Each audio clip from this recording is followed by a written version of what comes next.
మార్కాపురం పట్టణంలోని అమ్మవారి శాల బజార్లో స్వర్ణాంధ్ర స్వచ్ఛంద్ర కార్యక్రమాన్ని అధికారులు చేపట్టారు. ఈ కార్యక్రమంలో జిల్లా కలెక్టర్ విజయ సునీత, ఎమ్మెల్యే కందుల నారాయణ రెడ్డి హాజరై స్వయంగా రోడ్లను శుభ్రం చేశారు.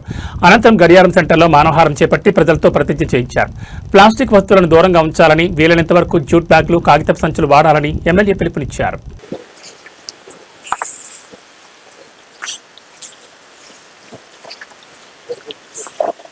వెయిట్ బట్టి ఇది తట్టుకుంటుందా తట్టుకోదా అనేది కూడా చూసుకోవాలి. నీకు వెయిట్ ఎక్కువ, నువ్వు ఇంత పెద్ద సంచి ఇచ్చినావు. దీంట్లో వాళ్ళు ఏం చేస్తారు, 10 కేజీలు వేసింది అనుకో, ఇవి కూడా వస్తాయి. ఇప్పుడు ఇది గుట్టించాను, ఇప్పుడు ఇది అనుకో, గుట్టించాం మేడం నిన్న మోడల్ కని.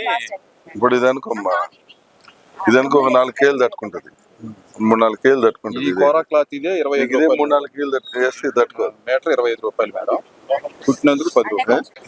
పరిశుభ్రత కొరకు ప్రతిరోజు కొంత సమయం కేటాయిస్తానని, నా వంతు కృషిగా స్వచ్ఛత కార్యక్రమాల కొరకు శ్రమదానం చేసి పరిశుభ్ర ఆంధ్రప్రదేశ్ సాధించే సంకల్పానికి కట్టుబడి ఉంటానని, ఈరోజు పరిశుభ్రత గురించి నేను వేసిన ఈ ముందడుగు ఆంధ్రప్రదేశ్ రాష్ట్రాన్ని శుభ్రపరచడంలో సహాయం చేస్తుందని నమ్ముతూ, ఈ రోజు నుండి నా తోటి వారికి కూడా స్వచ్ఛత, ప్లాస్టిక్ నిర్మూలనపై మరియు ప్రత్యామ్నాయాల వినియోగంపై అవగాహన కల్పించే దిశగా ప్రయత్నిస్తానని,